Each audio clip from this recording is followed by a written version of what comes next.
ക്രമസമാധാന ചുമതലയുള്ള ADGP MR Ajith കുമാറിന് ഒടുവിൽ സ്ഥാനം നഷ്ടപ്പെട്ടു 35 ദിവസങ്ങൾക്ക് ശേഷം. അപ്പോൾ ഇത്രയും ദിവസം മുഖ്യമന്ത്രി പിണറായി വിജയൻ ഓരോ തൊഴിനായൊക്കെ പറഞ്ഞ് അദ്ദേഹത്തെ എന്തിനാണ് സംരക്ഷിച്ചത്? മുമ്പ് കെ കരുണാകരൻ മുഖ്യമന്ത്രി ആയിരുന്നപ്പോൾ ഈ രമൺ ശ്രീവാസ്തവയെ ഇതുപോലെ സംരക്ഷിക്കാൻ ശ്രമിച്ചു. പക്ഷേ അതുകൊണ്ടുള്ള ആത്യന്തികമായ നഷ്ടം കരുണാകരനാണ് ഉണ്ടായത്.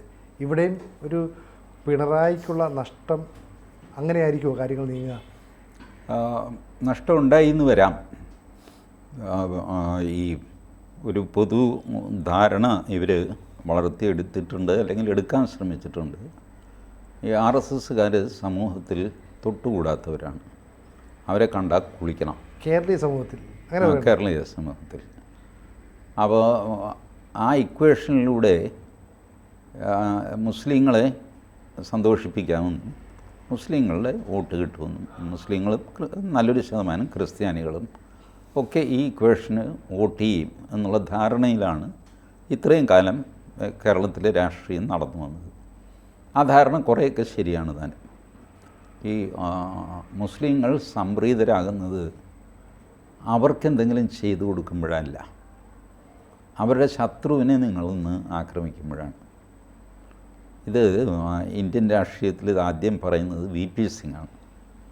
VP സിംഗ് 89 ബോംബെയിൽ ABVPയുടെ ഒരു സമ്മേളനത്തിൽ പങ്കെടുക്കാൻ VP സിംഗിനെ ക്ഷണിച്ചു. VP സിംഗ് സമ്മതിച്ചു. പക്ഷേ ആ ബോംബെക്ക് പോകുന്നതിൻ്റെ തലേ ദിവസം ഡൽഹിയിൽ വെച്ച് VP സിംഗ് ഒരു കാരണം കൂടാതെ ശിവസേനയെ ആക്രമിച്ച് ഒരു പ്രസ്താവന, ഒരു ബൈറ്റ് കൊടുത്തു TV-ക്ക്. അപ്പോൾ അതിൽ അരുൺ ജെയ്റ്റ്ലി ക്ഷുഭിതനായി വണ്ടിയെടുത്ത് VP സിംഗിനെ പോയി കണ്ടു. നിങ്ങൾ എന്ത് പരിപാടിയാണ് കാണിക്കുന്നത്? നിങ്ങൾ നാളെ ബോംബെയിൽ വരുന്നു. ബോംബെയിൽ ഞങ്ങളും ശിവസേനയും ചേർന്നാണ് ഭരിക്കുന്നത്. ഞങ്ങളുടെ തന്നെ ഒരു വിവിധ ക്ഷേത്ര സംഘടനയാണ് ABVP, ഒക്കെ RSS അഫിലിയേറ്റഡ് ആണല്ല. ABVPയുടെ യോഗത്തിൽ നിങ്ങൾ പോകുന്നു. ആ സമയത്ത് തന്നെ നിങ്ങൾക്ക് ശിവസേനയെ അറ്റാക്ക് ചെയ്യണോ? അപ്പോഴാണ് VP സിംഗ് പറയുന്നത്, നിങ്ങൾ ഈ BJPക്കാർക്ക് മതേതരത്വം മനസ്സിലാവില്ല,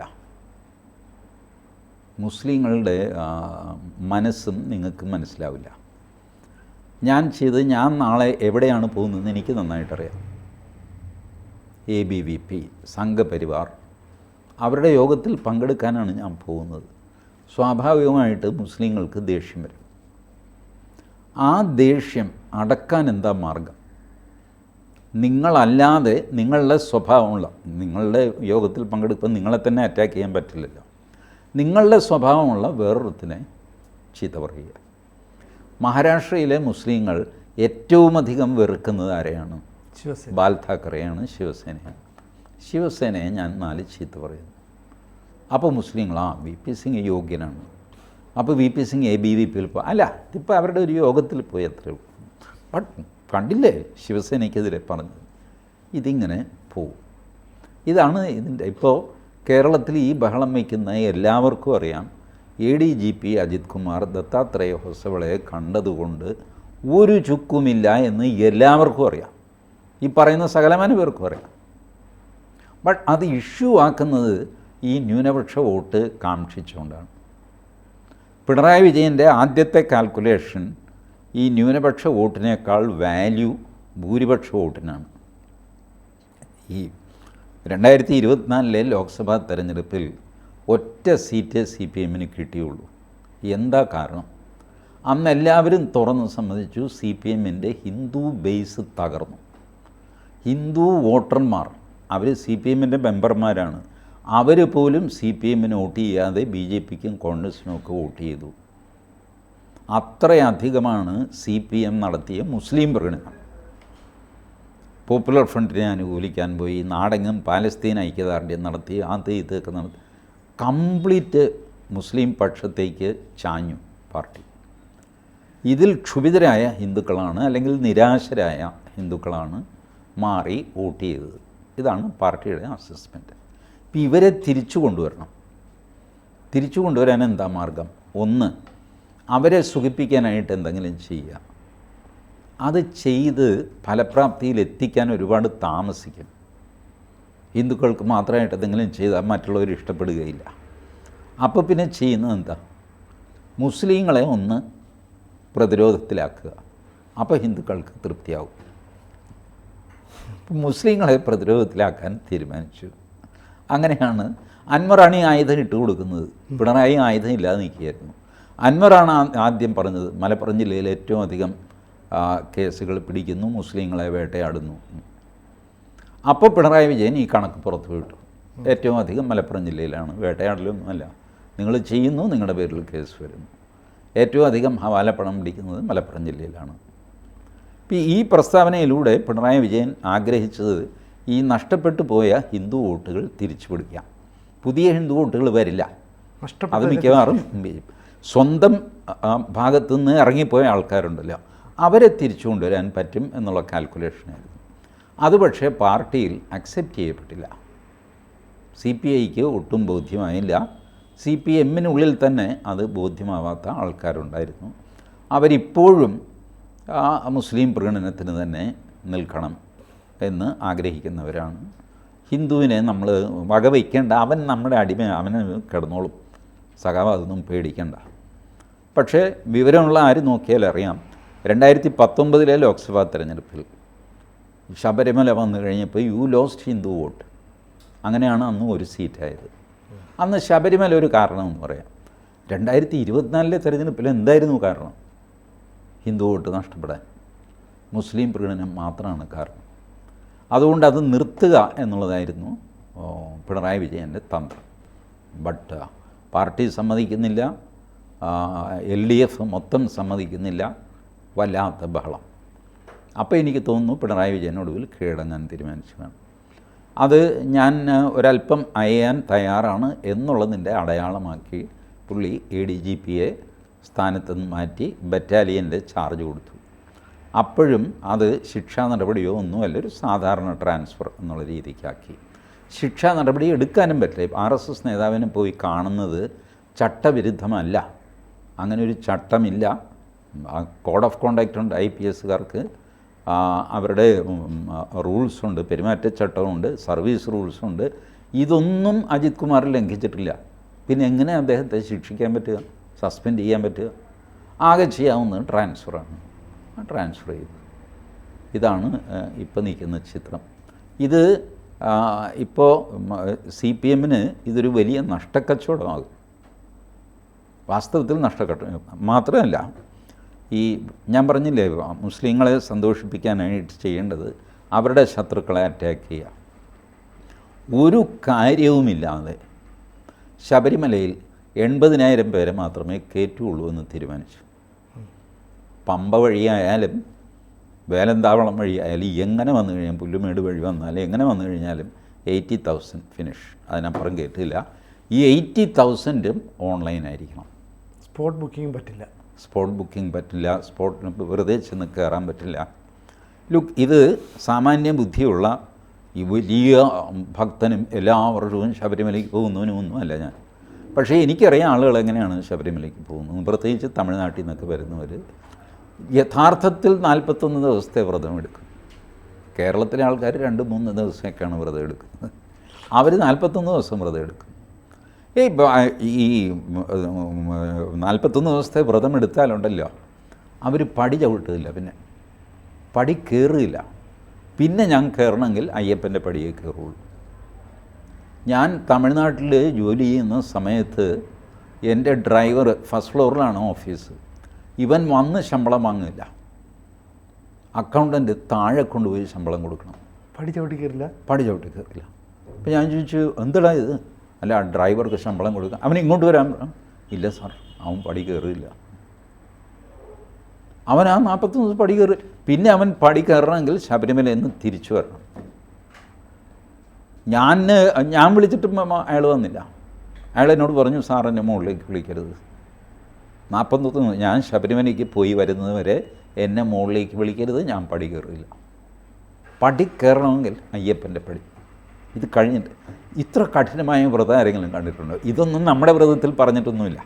41 ദിവസം സസ്യബുക്കായിരിക്കണം, ഷേവ് ചെയ്യരുത്, മത്സ്യമാംസാദികൾ ഉപയോഗിക്കരുത്, മദ്യം പാടില്ല, ഇങ്ങനെയൊക്കെയുള്ള സംഗതിയാണ്. അല്ലാതെ ഇതൊക്കെ ഇവർ സെൽഫ് ഇമ്പോസ്ഡാണ്. പുതിയ പുതിയ കണ്ടീഷൻസ് അവർ സ്വയം ചേർത്തിരിക്കുകയാണ്.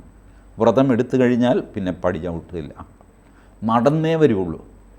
കോയമ്പത്തൂരിന് കിഴക്ക് പല്ലടം എന്ന സ്ഥലം, അവിടെ നിന്ന് നടന്ന് ശബരിമലയ്ക്ക് വരും. ഈ നടന്നു വരുന്ന ആൾ ഓൺലൈൻ ബുക്ക് ചെയ്യുന്നത് എങ്ങനെയാണ്? ഓൺലൈൻ ബുക്ക് ചെയ്താൽ അയാൾ ആ ദിവസം എവിടെ എത്തും എന്നുള്ളതിന് ഉറപ്പില്ല. കാരണം ഇവരിങ്ങനെ നടന്ന് കുറേ കഴിയുമ്പോൾ എവിടെയെങ്കിലും കിടക്കും, വിശ്രമിക്കും, പിന്നെ എണീറ്റ് നടക്കും. ഇങ്ങനെയാണ് കുറച്ച് ദിവസം കഴിയുമ്പോൾ ശബരിമലയിൽ എത്തും. അല്ലാതെ ഇന്ന ദിവസം ഇത്ര സമയത്ത് എത്തുമെന്നൊന്നും അവർക്ക് കണക്കില്ല. ഇവരൊക്കെ യഥാർത്ഥ ഭക്തന്മാരാണ്. ഇവരെങ്ങനെ കയറ്റാൻ പോകുന്നു? അത് ചെയ്തത് ഇതൊന്നും പ്രാക്ടിക്കലല്ല എന്നറിയാം. ബട്ട് നിങ്ങൾ ശബരിമലയെ ചൊല്ലി ഹിന്ദുക്കളെ ഒന്ന് ഉപദ്രവിച്ചു കഴിഞ്ഞാൽ ഇപ്പുറത്ത് ഇസ്ലാമിന് തൃപ്തിയാകും എന്ന് നിങ്ങൾ കണക്ക് കൂട്ടുന്നു. അങ്ങനെ കൂട്ടിയിട്ടാണ് നിങ്ങൾക്ക് ഈ ഹിന്ദു വോട്ട് നഷ്ടപ്പെട്ടത്. ബട്ട് ഇപ്പോഴും അത് ആവർത്തിക്കും. പഴയ പാറ്റേണിൽ തന്നെ ശബരിമലയെ വിവാദത്തിലാക്കുക, അനാവശ്യമായ കച്ചറ ഉണ്ടാക്കുക, അതേ തുടർന്ന് ഇസ്ലാമിക വോട്ട് കിട്ടുമെന്ന് വിചാരിക്കുക, ഒടുവിൽ രണ്ടും കിട്ടാതെയാകുക. ഈ ഗതികേടിൽ ചെന്ന് ചാടും. എനിക്ക് തോന്നുന്നു പിണറായി വിജയൻ്റെ ഒറിജിനൽ പൊളിറ്റിക്സ് ആയിരുന്നു നല്ല പൊളിറ്റിക്സ്.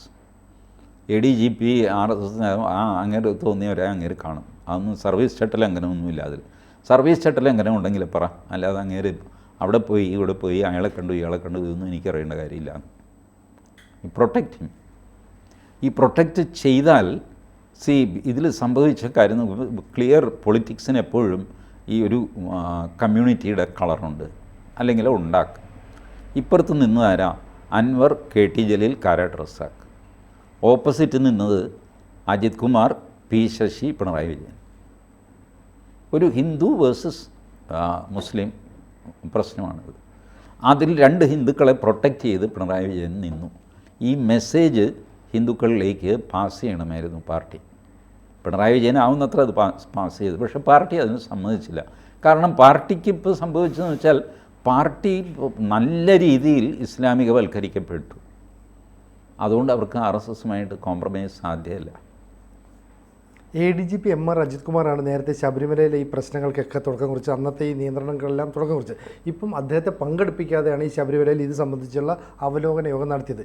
CPI ഒറ്റ നിലപാടെടുക്കുന്നത് നാളെ നിയമസഭ കൂടുകയാണ് രാവിലെ 9 മണിക്ക്. അതിനു മുമ്പ് ഞങ്ങൾക്ക് തീരുമാനം വേണം. അതുകൊണ്ട് പെട്ടെന്ന് പ്രൈവറ്റ് സെക്രട്ടറി വരുന്നു, പൊളിറ്റിക്കൽ സെക്രട്ടറി വരുന്നു, ഈ മുഖ്യമന്ത്രിയുടെ വസതിയിൽ യോഗം കൂടുന്നു. അപ്പം വീണ്ടും CPIയും ഈ തോൽവിക്ക്, തൃശ്ശൂരിലെ തോൽവിക്ക് ഇങ്ങനെ ന്യായീകരണം കണ്ടിട്ട് പ്രീണനത്തിലേക്ക് പോകുന്നു എന്നാണോ മനസ്സിലാക്കേണ്ടത്? അതെ. CPIയുടെ റിപ്പോർട്ടിൽ തൃശ്ശൂർ പൂരം കലങ്ങിയതൊരു കാരണമായിട്ട് പറയുന്നില്ല. കോൺഗ്രസിൻ്റെ റിപ്പോർട്ടിലും തൃശ്ശൂർ പൂരം കലങ്ങിയതായിട്ട് പറയുന്നില്ല. ആദ്യം ഈ അലിഗേഷൻ കൊണ്ടുവരുന്നത് ആരാ? അൻവറാണ്. PV അൻവറാണ് പറയുന്നത് അജിത് കുമാർ ദത്താത്രേയ ഹൊസബളയുമായിട്ട് കണ്ടു, ആ കണ്ടിട്ടാണ് പൂരം കലക്കാനുള്ള ഡിസൈൻ ഉണ്ടാക്കിയത്. 1 വർഷം മുമ്പാണ്. ബട്ട് അതായിരുന്നു അലിഗേഷൻ. ആ അലിഗേഷനാണ് VD സതീശൻ ഏറ്റുപിടിച്ചത്. VD സതീശൻ കണ്ടുപിടിച്ചതൊന്നുമല്ല, അൻവർ കണ്ടുപിടിച്ചതാണ് ഈ സാധനം. അഥവാ അൻവറിനെ ആരോ കൊണ്ടുപോയി കൊടുത്തതാണ്. ഏതായാലും അൻവറാണ് ഈ ബോംബ് ആദ്യം ഇടുന്നത്. അതിൻ്റെ ക്രെഡിറ്റ് അൻവറിന് കൊടുത്തേ പറ്റുള്ളൂ, ക്രെഡിറ്റ് ഉണ്ടെങ്കിൽ. അപ്പോൾ ഇവർ കാണിച്ചിരിക്കുന്നത് ഇപ്പോൾ വലിയ ഫൂളിഷ്നെസ്സാണ്. ബട്ട് പ്രാക്ടിക്കലി ഒരു കാര്യം ഞാൻ പറയാം കേട്ടോ. ശബരിമലയിൽ 80,000 പേരെക്കാൾ കൂടുതൽ ഒരു ദിവസം അക്കോമഡേറ്റ് ചെയ്യാൻ നിങ്ങൾക്ക് പറ്റില്ല. കാരണം ഈ സ്റ്റീപ്പായ 18-ാം പടി വീതി കുറഞ്ഞതുമാണ്. അതിലൂടെ ഒരു ദിവസം കയറിപ്പോകാവുന്ന മാക്സിമം ആൾക്കാരുടെ എണ്ണം 80,000-ആണ്. അത് പല പോലീസ് ഓഫീസേഴ്സ്, അത് അജിത് കുമാർ ആയിക്കോട്ടെ, മനോജ് എബ്രഹാം ആയിക്കോട്ടെ, ശ്രീജിത്ത് ആയിക്കോട്ടെ, അവർ പലതവണ പറഞ്ഞിട്ടുണ്ട് മാക്സിമം കയറ്റാവുന്നത് 80,000-ആണ്. ഈ 80,000 തന്നെ കാലൊന്നും 18-ാം പടിയിൽ തൊടുകയില്ല. അതിന് മുമ്പ് ഇങ്ങനെ തൂക്കി അങ്ങ് മുകളിലേക്ക് കയറുകയാണ്. 20 മിനിറ്റാണ് ഒരു പോലീസുകാരന് അവിടെ ഡ്യൂട്ടി ചെയ്യാൻ പറ്റുക 18-ാം പടിയിൽ. 20 മിനിറ്റ്. അപ്പോഴത്തേക്ക് കൈ കഴിക്കും. വെയിറ്റ് എടുത്ത് പൊക്കി ഇങ്ങനെ കൊടുക്കില്ലേ. Maximum 20 minutes. അപ്പോഴത്തേക്ക് റിപ്ലേസ്മെൻറ്റ് വരണം. പോലീസുകാരുടെ ഗതികേടാണ്. അത് പ്രാക്ടിക്കലി 80,000 തന്നെ വലിയ പ്രയാസം. ഇങ്ങനെ ഈ നിലം തൊടാതെ കയറ്റി വിട്ടാലാണ് 80,000. അപ്പോൾ അതൊരു യാഥാർത്ഥ്യമായി നിൽക്കെ ഇപ്പോൾ അങ്ങനൊരു സാധനത്തിന് ഒരു തീരുമാനമെടുത്തു എന്നൊക്കെ പറഞ്ഞ് നിൽക്കുന്നത് ഇത് ഒരു കണ്ടോ ഞങ്ങൾ ഹിന്ദുക്കളെ ഒന്നും മൈൻഡ് ചെയ്യാറില്ല എന്ന് മുസ്ലിങ്ങളെ ബോധ്യപ്പെടുത്താൻ വേണ്ടിയിട്ടാണ്. അപ്പം വീണ്ടും ഹിന്ദു പ്രീണനത്തിലേക്ക് CPM പോകുന്നു. പക്ഷേ മുഖ്യമന്ത്രി പിണറായി വിജയൻ തിരിച്ചറിഞ്ഞിരുന്നു ഈ ന്യൂനപക്ഷ പ്രീണനം തെറ്റാണ്, ഇനി പോയ വോട്ടുകളെ തിരിച്ചു പിടിക്കുക. അപ്പോൾ ചേട്ടൻ നേരത്തെ പറഞ്ഞതുപോലെ അതിന് വേണ്ടിയിട്ട് ശ്രമം നടത്താം. പക്ഷേ ആ ഒരു തീരുമാനത്തെ CPM കുറേ പേർ അംഗീകരിക്കുന്നില്ല എന്ന് പറഞ്ഞാൽ ഈ ന്യൂനപക്ഷ വിഭാഗത്തിലെ നേതാക്കളാണോ അതിന് നേതൃത്വം കൊടുക്കുന്നത്? ഏകദേശം. ഞാനിത് നേരത്തെ തന്നെ പറഞ്ഞിട്ടില്ലേ, CPM മുസ്ലിം ഭാഗത്തേക്ക് വല്ലാതെ മുസ്ലിങ്ങൾ ആധിപത്യം ചെലുത്തി തുടങ്ങി. CPM ഓരോ ജില്ലയായിട്ട് കൊല്ലം ജില്ല പ്രാക്ടിക്കലി ഭരിക്കുന്നത് നൗഷാദാണ്, ആലപ്പുഴ ജില്ല സലാമാണ്, എറണാകുളം ജില്ല സാഖിർ ഹുസൈനാണ്. വെച്ചാൽ അവർക്ക് ഏത് സ്ഥാനത്ത് അവരിയ്ക്കുന്നു എന്നുള്ളതല്ല, കാര്യങ്ങൾ അവർ വിചാരിച്ചാലേ നടക്കുകയുള്ളൂ എന്നുള്ള ഒരു സ്ഥിതി, അല്ലെങ്കിൽ അവർ വിചാരിച്ചിടത്തേക്ക് കാര്യങ്ങൾ കൊണ്ടുപോകും എന്നുള്ള സ്ഥിതി. അതൊരു ചീത്ത അർത്ഥത്തിൽ ഞാൻ പറയുകയല്ല, അവരെന്തെങ്കിലും കള്ളത്തരം കാണിക്കുന്നു അങ്ങനെയല്ല. പാർട്ടിയുടെ നയം തീരുമാനിക്കുന്ന പ്രധാനപ്പെട്ട വ്യക്തി ഇവരായിട്ട് മാറിയിരിക്കുന്നു ഓരോ ജില്ലയിൽ. ഡിസൈഡിങ് ഫാക്ടർ, ഡിസൈഡിങ് ഫോഴ്സ് ഇവരായിട്ട് എല്ലാ ജില്ലകളിലും മെല്ലെ അവർ പിടിമുറുക്കുന്നു. ഇതാണ് പാർട്ടിയിൽ സംഭവിക്കുന്നത്. അപ്പോൾ അതിനെതിരായിട്ട് പിണറായി വിജയൻ നിന്നാൽ പോലും പിണറായി വിജയനെ വെല്ലുവിളിക്കാനായിട്ട് അൻവർ ഉണ്ടാകുന്നു. അകത്തുനിന്ന് ആരാണ് പിണറായി വിജയനെ വെല്ലുവിളിക്കുന്നതെന്ന് അറിയില്ല, പക്ഷേ വിളിക്കുന്നുണ്ട് എന്നുള്ളത് ഉറപ്പാണ്.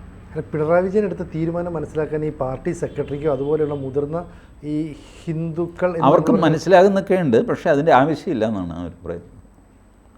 ഹിന്ദു വോട്ട് പോവുകയാണെങ്കിൽ പോട്ടെ എന്ന്, ഞങ്ങൾ തരാം, ഞങ്ങൾക്ക് വേറെ വോട്ട് ഉണ്ടാക്കിത്തരാം.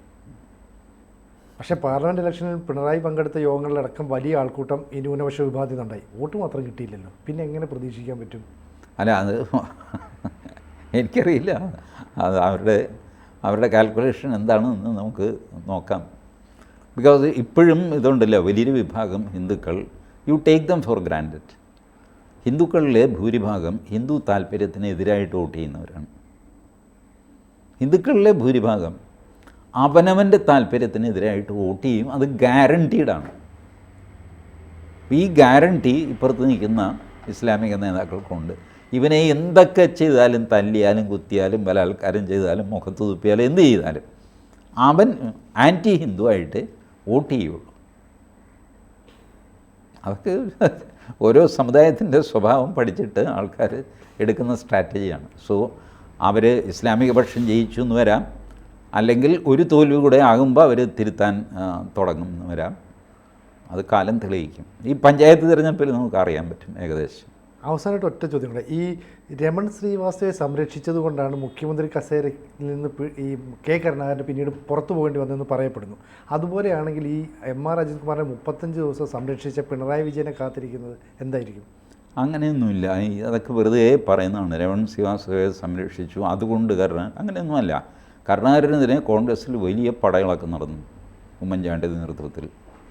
അങ്ങനെയാണ് കരുണാകരന് മുഖ്യമന്ത്രി സ്ഥാനം പോകുന്നത്. അല്ല, അത് അതിൻ്റെ കൂടെ ഒരു കാരണമായിട്ട് രമൺ ശ്രീവാസ്തവയും വന്നു എന്നേ ഉള്ളൂ. അല്ലാതെ രമൺ ശ്രീവാസ്തവയ്ക്ക് വേണ്ടി പ്രാണം കളഞ്ഞ ആളൊന്നും അല്ല Karunakaran. One reason of attack, ഈ പല സ്ഥലത്തുനിന്ന് അറ്റാക്ക് ചെയ്യുമ്പോൾ പലവിധ ആയുധങ്ങൾ ഉപയോഗിക്കുമല്ലോ, അതിൽ ഒരായുധം രമൺ ശ്രീവാസ്തവയായിരുന്നു എന്നേ ഉള്ളൂ.